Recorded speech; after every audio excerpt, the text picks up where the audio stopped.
So I have a few questions for all of you. We'll start with Mr. Q. What do you like most about Rehoboth? That's a great question. Rehoboth has been my hometown twice. It was my hometown when I was a kid. After I went to college, got my job at the high school, my wife and I lived in a couple of other towns, and when it was time for our own son to go to college, or to go to school, there was no doubt in our mind that we were going to move back to town, because we knew how good not only the education was in Rehoboth, but just what a good town it was. It's funny, my first day at the high school when I was a kid back in September of 1967, I wasn't the least bit happy about being there. I left a lot behind in East Providence, and here I was going to school in the woods, and I wasn't crazy about it at all, but come to find out, after giving it a chance, I found out that Dighton Rehoboth was a wonderful school, that Rehoboth was a wonderful town. And I mean, just the fact that I taught at the high school for 35 years, that I'm still coaching there, I'm still going back as a teacher, as a sub from time to time. I think that ought to tell you what the town of Rehoboth means to me and what it's meant to my family. Thank you. Same question?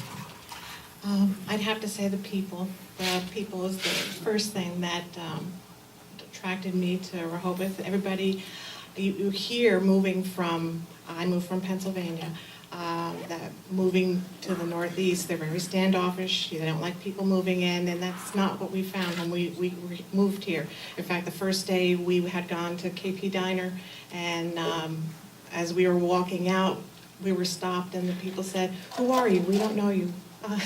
And I'm sorry about that, by the way. it was so neat because it is such a nice small town. Everybody knows everybody, and that it just kept on building and building on that. When I was in the schools for 13 years, parents would come in for parent-teacher nights, and they were visiting the teachers that they had years ago. The people are very special here. I love the history. I love the beauty. It's just a really nice place to live. And when we were looking for places, my husband said we could live anywhere around in like a 100-mile area, and we chose Rehoboth, and it was because of the schools.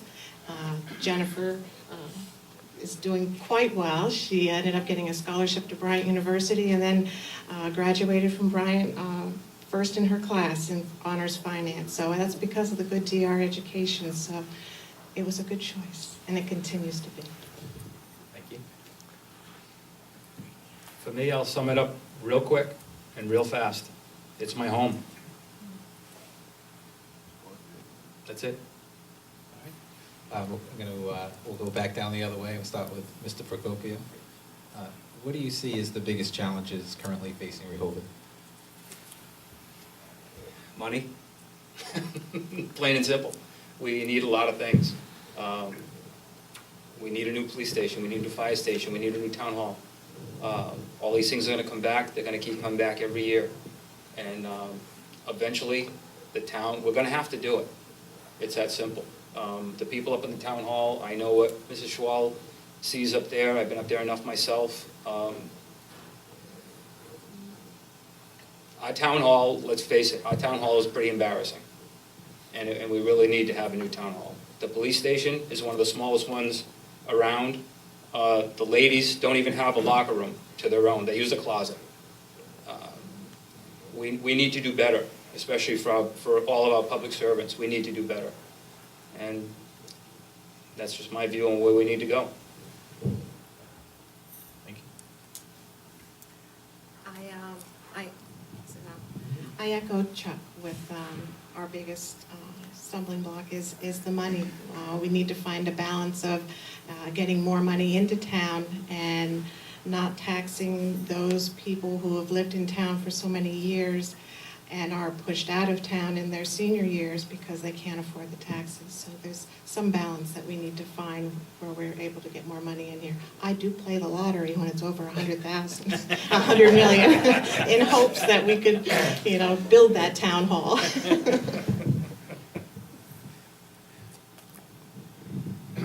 I think that we're all on the same page here. Fiscally, I think that I'm conservative in nature, but I think that if you take a look at the town in the last decade, I think that this need that a lot of people have not to spend anything in the long run is going to come back and bite you. I've seen what it's done at the high school. I've seen a great high school just get sliced to the bone. I see the town hall, which is shameful. I see a public service building that is in need of expansion and modernization. And believe me, I'm the last person in the world that says spend every last dime you've got, because you have to have money for a rainy day. But I also know that if you don't get into some kind of a plan where you're making plans to spend X number of dollars to keep your facilities up, to meet the changing needs of your town, the day is going to come where you're going to be pushed up against the wall and you're going to have to spend a lot of money all at one time. So I think that Chuck and Laura and I, and really I think just about anybody that is involved in town government to any degree, would probably answer that question the same way. We're at a critical point right now. We've got some things in the town that have to be done. I applaud the Board of Selectmen, the Finance Committee for trying to create some kind of a capital plan where at least you can start planning for these things being done. But the voters in town have got to get behind this too, because they've got to realize that, yeah, it might mean spending a little bit more money, but it's money that's got to be spent for the betterment of the town. We're not trying to spend people's tax money unwisely. We're trying to get money that's needed for projects that our town has got to have down the line. So, as I said, I think that we're all pretty much in the same boat in that, and answer that question.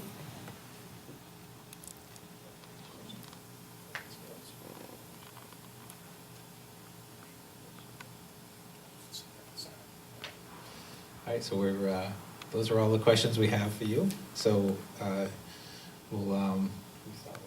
we'll start with Mr. Q, who have a 2-minute closing statement. Thank you. Gentlemen, thank you for hosting this for us tonight. I think it's a great thing. This is probably my 4th or 5th candidates night. I think it's a real service for the voters of the town prior to the election. I'm very, very grateful for the fact that since 2007, I've been able to serve the town as your moderator. I think that we've come a long, long way. And when I say we, I mean we. I've been assisted by 2 fantastic town clerks, Kathy Conti and now Laura. I couldn't ask for more support than I've received from the people that attend town meetings. When I took the job over, I laid down some pretty high expectations. And the voters of Rehoboth, they're the real heroes of the piece, because they more than met those expectations. And that's the major reason why we have town meetings now that are orderly and civil. And as I've said before, that's my platform, pure and simple, orderly and civil. And as long as I have this job, that will be my platform every single year, that we will in Rehoboth have town meetings that are orderly and civil, that any citizen, regardless of opinion, can get up and speak his or her mind on any of the issues that are facing the town. And I'm looking very, very forward to getting back together with everybody again in May when we have our annual meeting, and we'll continue to take care of the business of the town in an orderly and civil fashion. So, thanks again, fellas. It was nice to be here. Thank you. Mrs. Schwall? I always thought my dream was to be a teacher, and I was able to realize my dream, but this town clerk's position is even better than a dream. I've thoroughly enjoyed learning the many roles and responsibilities of the town clerk's position over the past year. After being appointed by the selectmen in March of last year, I began my tenure as Rehoboth Town Clerk by volunteering and working side by side Kathy Conti every day, which was an awesome experience. During the past year, I've run 3 elections, 3 town, I've worked with Mr. Cute to run 3 town meetings. An added bonus is I'm a Justice of the Peace and a notary. I've married 12 couples since becoming a Justice of the Peace on August 31st. And when I took office, my main goal was to make town government more accessible to the residents. And today, the residents have the opportunity to conduct business online, at town hall, at the COA, or by mail.